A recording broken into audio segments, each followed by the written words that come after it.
For those of you who watch my videos, you've all heard me say that we don't exactly know who wrote the Gospels. Matthew didn't sign his name, Mark didn't sign his name, Luke didn't sign his name, John didn't sign his name. If we don't know who wrote them, how do we know if whatever is in it is 100% accurate? But apparently, I found out I was wrong. I discovered a number of videos defending the traditional Christian view that the Gospels are written by disciples of Jesus. So let's hear all our boys out to find out who truly wrote the Gospels. Now, I have three main reasons why I think the Gospels are anonymous. The first reason? Because I'm Muslim. Nah, just kidding, even though I am. The actual reasons I have are summarized here. There's no internal evidence showing who wrote the Gospels. Externally, the timeline and attributions to the four Gospels do not indicate that early Christians had consistent knowledge of the authors.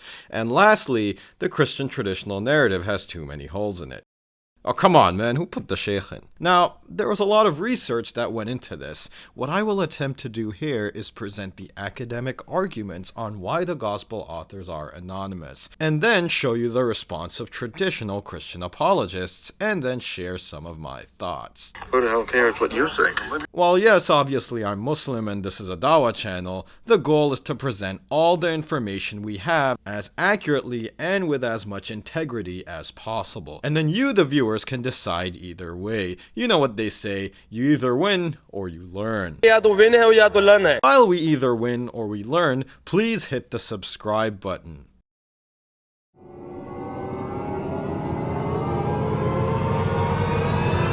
Most Bible scholars today say the gospel writers are anonymous. According to the consensus of New Testament historians today, there is no reason to think the Gospels were written by the men they are attributed to. We don't know who wrote the Gospels of Matthew, Mark, Luke, and John. The Gospels themselves do not say, I am Mark, and this is my testimony, or my name is X, and I got this eyewitness account from the disciple, Matthew. Originally, these Gospels were untitled and did not name any sort of author. They were written anonymously, and the authors, whoever they might have been, never wrote their names, nor did they write in the first person or insert themselves into the narratives. From a Muslim point of view, or any point of view honestly, this is a problem because if this book is supposed to be my gateway to truth, I better know who wrote it and where they got their information from. We'll do an interesting comparison here. Let's compare the Gospel accounts with Sahih Bukhari, a book containing the sayings and actions of Prophet Muhammad sallallahu alaihi wasallam. Let's start with this basic hadith. Aisha radiallahu anha, the wife of the Prophet, narrates a saying to her nephew Urwa, who then tells it to Hisham, and so on and so forth until it reaches Imam Bukhari and Ibn Majah through different chains who then record it in their works. Now this is a much smaller chain compared to other hadiths, but just imagine if I tell you we don't know who collected and penned down the hadith, he's unknown, we have no clue who all came in between, and most hadith scholars of today claim that Aisha radiallahu anha did not narrate the hadith, and most likely this was an anonymous sahabi. In a nutshell, this is what Christians have to deal with regarding the Gospels. So without further ado, let's bring our first apologist into the mix. It's true that the texts of the Gospels do not identify their author, but that's also true of many ancient manuscripts. He has a point, kind of. Many ancient Greco-Roman sources do not identify themselves in their texts, and many do identify themselves. So just because the gospel writers don't identify themselves, it doesn't mean they're frauds, but it also doesn't mean they are written by eyewitnesses. It's kind of a moot point. Speaking of eyewitnesses, I found out two of the gospel writers are not even considered eyewitnesses by Christians. First, Mark and Luke weren't apostles. Christian tradition teaches that two of the Gospels were written by disciples of Jesus, Matthew and John. The other two are written by followers of the disciples. It's like Luke is not a big name, right? He's not even an eyewitness. So according to Christian tradition, only Matthew and John are eyewitnesses. Mark was a student of the disciple Peter, so the Gospel of Mark is believed to be Peter's account, while Luke is a student of the eyewitness Paul, who met Jesus 4 years after Jesus left this earth. Luke's gospel sounds like it was written by someone with technical training, like a physician, who Luke was. I mean, that's great, but even if I believe that Luke wrote the Gospel of Luke, how does a physician get me to Jesus? Did he meet Jesus? Did he walk and talk with Jesus? Or meet any actual disciples of Jesus? Who? Which ones? Trent, my friend, I don't want to put too much pressure on you with these questions. So let's check out our friends at the Catholic Answers podcast. So tell us, how does a physician get me to Jesus? Similarly, Luke informs us at the beginning of his gospel that the information in it was delivered to us by those who from the beginning were eyewitnesses. Maybe Christians have a different standard of what anonymous means, because this sounds pretty anonymous to me. Look, read this. No names are given or listed. Now, perhaps I'm misunderstanding their argument. When I say anonymous, I'm literally going by the dictionary definition. Even if I were to be very generous and say the first definition doesn't count for this gospel, how can you claim the second definition of anonymous is not being met? Not named or identified. That's literally what Luke chapter 1 verse 2 is saying. Look, bring back the Hadith chart. Let's say Luke is here in the chain. It's his collection of works. Per Luke himself, they delivered them to us. Who are they? Who are us? Was it a direct chain to the eyewitnesses? How many different people did this pass through before it got to Luke? Or did he meet eyewitnesses personally? Which eyewitnesses? All of this portion for Luke is anonymous. You now have to go down a rabbit hole, as the rest of this article does. Did Luke personally interview these eyewitnesses? Maybe he collected information from previous manuscripts. Maybe he wholesale copied Mark along with a Q manuscript, as the academics claim. All this is so speculative, and it's not just for Luke. All the Gospels are like that. For example, consider the following academic critique. It's actually quite obvious that the disciples hadn't written these texts when one notes that they were written in Greek by educated Greek speakers. Literacy in the ancient world was rare. By modern estimates, at the best of times in antiquity, only about 10% or so of the population was able to read, and most of these were concentrated in urban areas like cities, and not in the type of areas where Jesus' disciples might have been from. Keep in mind, most of them were fishermen and hard laborers in the countryside. By all accounts, peasants. Most scholars agree that none of the Gospels were written by eyewitnesses, and more likely to have been written by urban Christians who were recording oral and written traditions, sayings, and stories about Jesus and his life, passed down, and compiling them in a unified text. So how do you think Trent, our boy, will respond? Factually, or a bunch of speculations of maybe this happened and it sounds like this, so perhaps that might be the case? Mark's gospel is rougher. It sounds like someone who transcribed notes and was literate, but maybe wasn't an academic. Finally, Matthew was a tax collector, so he was clearly able to read and write. And John and the other apostles, like Peter, could have either hired secretaries to compose their works, or they learned to write during the decades they spent preaching after they left their jobs as fishermen. I think this Matthew could have.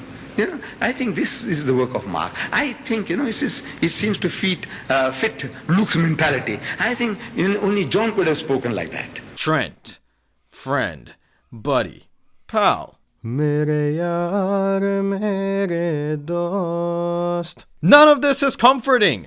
There's far too much guesswork going on. None of this is evidence that the authors of the four Gospels are Matthew, Mark, Luke, and John. Is there anyone who can give us a better reason to think the traditional Christian narrative is the correct one? Who will be the defender of traditional Christianity? So the idea that these were all anonymous is really mythological. They're not anonymous.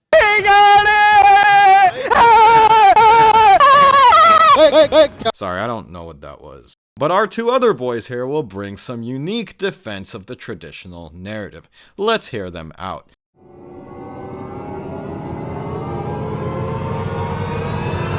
The best evidence we have regarding the Gospels is that these early church fathers right here, Tertullian, Clement of Alexandria, Ireneaus, this fragment that was written in about 170 AD, Justin Martyr, and Papias, all of these people confirm that the writers that we call Matthew, Mark, Luke, and John actually wrote those documents.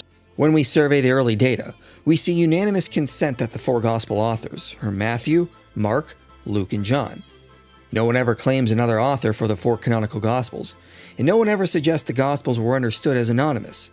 It is important to note that this unanimous attestation comes from across the whole Roman world, and not simply one region. Multiple authors from different regions all agree the 4 Gospel authors are Matthew, Mark, Luke, and John.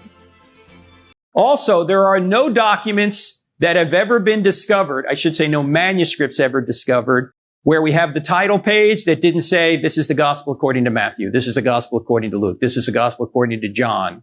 The boys turned up and are bringing the heat. So the main argument is basically we have early attestation from church fathers saying Matthew, Mark, Luke, and John are the authors. There seems to be agreement all throughout the Roman Empire about this. And we have no complete manuscripts of the Gospels that do not mention Gospel of Matthew, Gospel of Mark, etc. Now, the academics say the following. All the 4 Gospel writers are anonymous. The Gospels are generally believed to be written between 70 to 100 AD. There is no evidence showing that Christians had decided there are 4 Gospels that are attributed to Matthew, Mark, Luke, and John in the first 150 years after the crucifixion. In 155 AD, we have a Christian philosopher, Justin Martyr, quoting from these Gospels. Even Justin Martyr suggests the Gospels were known to be attributed to evangelists, not that they were anonymous works. Except he didn't attribute those passages to Matthew, Mark, Luke, and John, but referred to them as memoirs of the apostles. But then he quotes something from the same memoir that is found nowhere in the New Testament. Make of this what you may, but traditional Christians are using this as evidence for their case. Then a guy named Ireneaus in 180 CE comes and is the first one to mention the 4 Gospels of Matthew, Mark, Luke, and John. After Ireneaus, we start seeing a lot more attributions to Matthew, Mark, Luke, and John, as you see in the videos before. Fast forward to the 4th century, and we see a Christian historian named Eusebius, who says he'd been reading the works of our guy Ireneaus, which we don't have anymore, who mentions a very early source confirming that both Matthew and Mark wrote a gospel in the 1st century. So just to confirm, we don't have anything from the 1st century, we have something from the 4th century that claims a guy in the 1st century confirmed Matthew and Mark wrote Gospels. Historically speaking, we'll accept that, even though none of these guys will accept far better evidence for Hadith. So in this chart, we see a lot of evidences attributing these Gospels to Matthew, Mark, Luke, or John pretty early on. Looks convincing, right? Well, let's dissect a few things out of this chart. Remember our guy Ireneaus, the first guy to say Matthew, Mark, Luke, and John? And as you can see, nobody before him has all 4 boxes checked. In fact, before him, most people only have 1 box checked, except for one man. Remember our 4th century guy Eusebius, who said he has a very early source confirming Matthew and Mark? Well, he's right here. Puppy. Papa? Nah, that's a little too much. Papias, a guy in the early 2nd century, which is pretty early on, saying Matthew and Mark have written works. And I guess John too, I may have missed that. You have a guy confirming Matthew wrote the Gospel of Matthew, and Mark wrote the Gospel of Mark. That's great for the traditional Christian view, right? Right?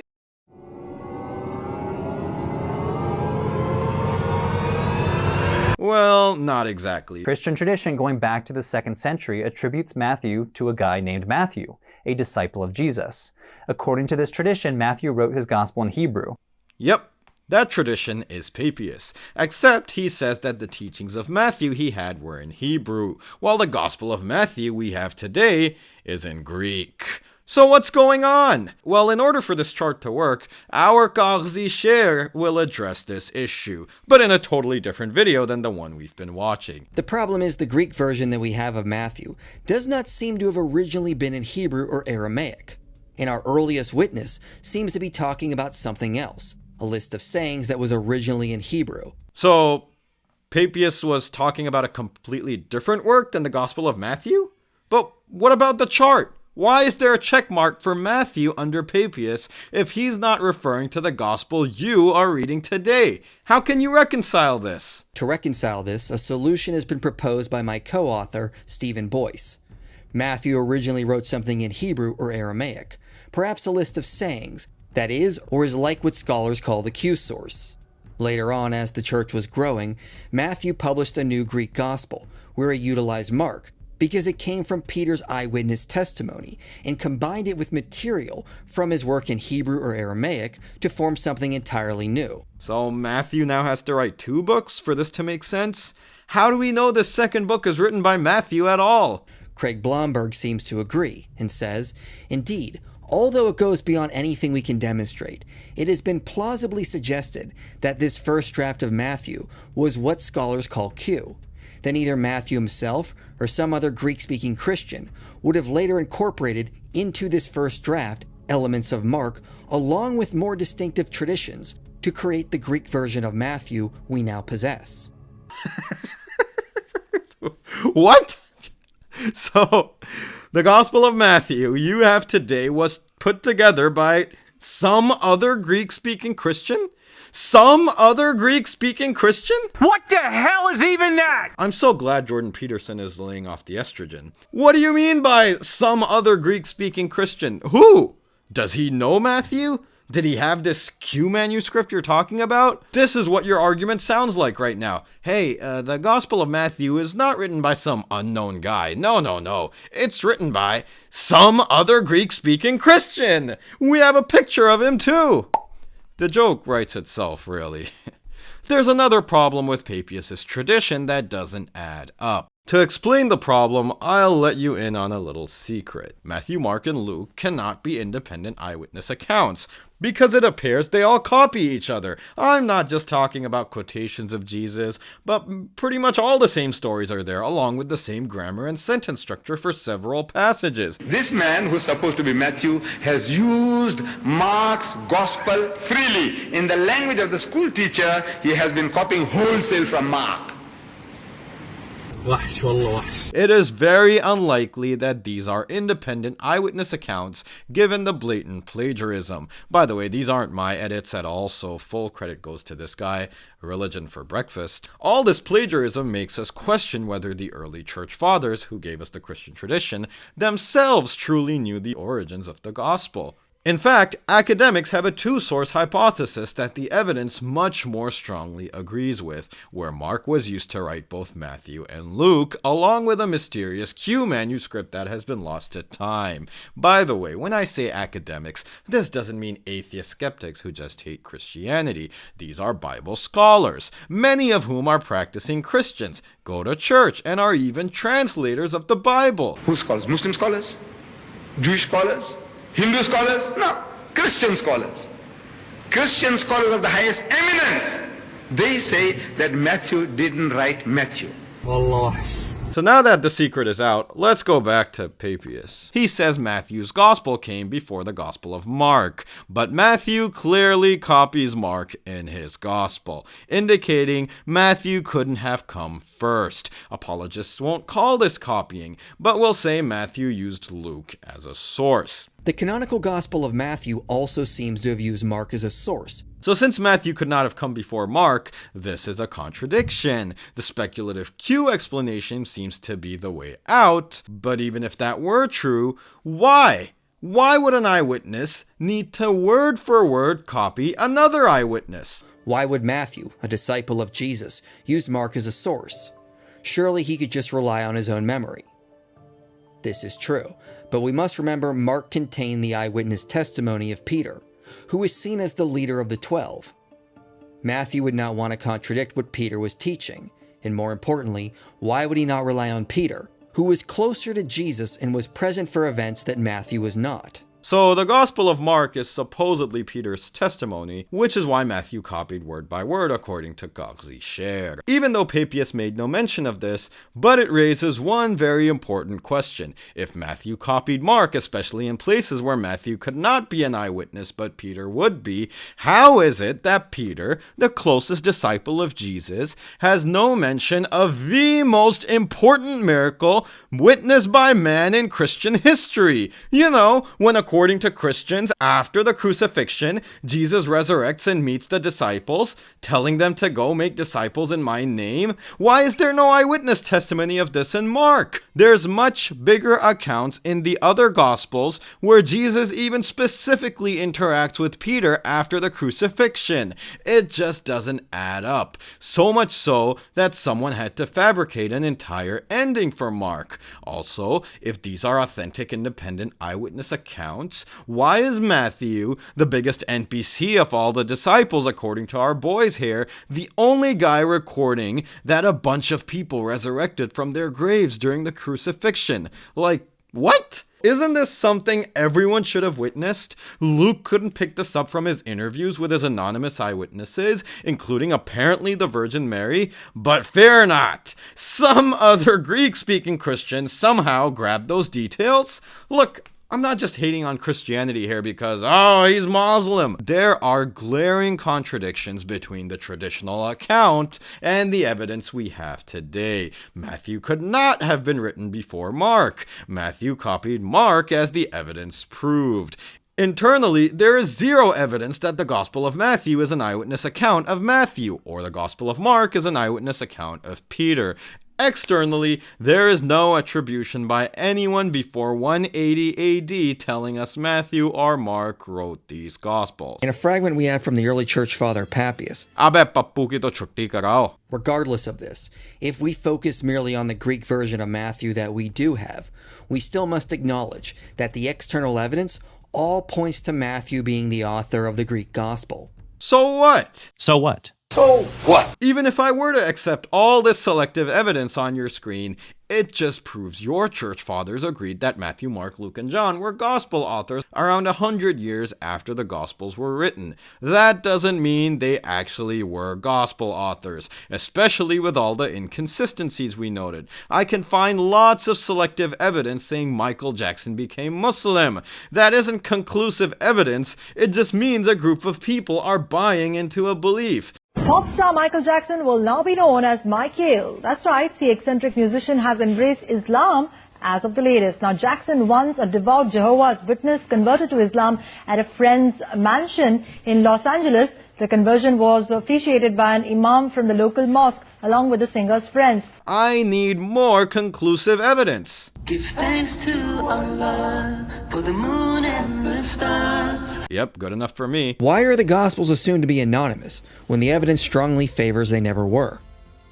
To be honest, I have yet to see a sufficient argument to address this from those who wish to maintain the Gospels were originally anonymous. Oh yeah, no sufficient argument will ever exist if you decide to ignore all the good ones.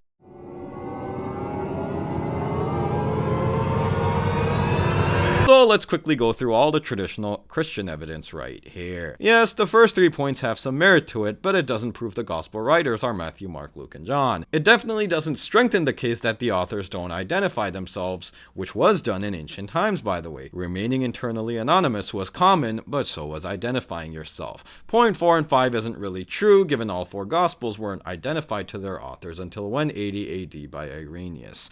It's not all or nothing here. I'm not saying Ireneaus just made up 4 gospel writers in 180 AD. It could have been a gradually developing understanding in early Christianity on who the gospel authors may be, going from unmentioned to unnamed apostles by 155 AD from Justin Martyr, who quoted passages that we can find in today's gospels. Point 6, again, doesn't prove they are authors, just shows there wasn't any disagreement on anyone else in early Christianity. It's like I'm trying to prove Michael Jackson was Muslim by saying there were no rival claims of him converting to Buddhism or Hinduism. I honestly don't know what point 7 is getting at, but this video will only get longer if I go back and check. Point 8 makes somewhat sense, but as I said, it doesn't have to be all or nothing. It could have been an unintentional error or a best guess done somewhere down the line in the 2nd century, which then intentionally stuck without evidence to lend some credibility to these scriptures. Am I also making up a complete theory for point 8? Yeah, perhaps, but I'm following the data laid out by the academics, not just denying tradition position because I don't like it. Point 9 is basically this. We already have an anonymous book in the New Testament that we admit. So if our Gospels were anonymous, we would have been debating over the Gospels the way we debated over the other anonymous book. But that's like saying we already have chimpanzees who fabricate news to feed their brain-dead fanboys. They're usually caught lying by their own countrymen. I'll have to rest. So if this Bandar ki Aulad was lying, we'd be seeing people from calling his lies out. If we don't, therefore he's telling the truth? I don't know if that analogy made any sense, but, you know, full support, sir! Well, during the editing of this video, war has broken out between Pakistan and India. Everyone please collectively make dua for everyone's safety that both these lunatics are endangering. I thought getting Muslim support would be a no-brainer, especially when a mushrik army attacks masajid. But these munafiqun exist everywhere. So in our collective dua, let's ask, Ya Allah, either guide these munafiqun to the right path, or resurrect them with the people they stand with on the day of judgment. Ameen. Also, no anti-Afghan or anti-Arab comments will be tolerated, so don't insult any ethnicities on here. Most of them are not like these waste of chromosomes. Coming back to this, look, we've gone through traditional Christianity's best arguments. Is there any actual evidence you guys have to prove the gospel authors aren't anonymous? There's only one human link separating John, who obviously wrote John. I had so much more I planned on including. I was gonna get into Hadith versus Bible chains next, but this video is just so long. Inshallah, a future video.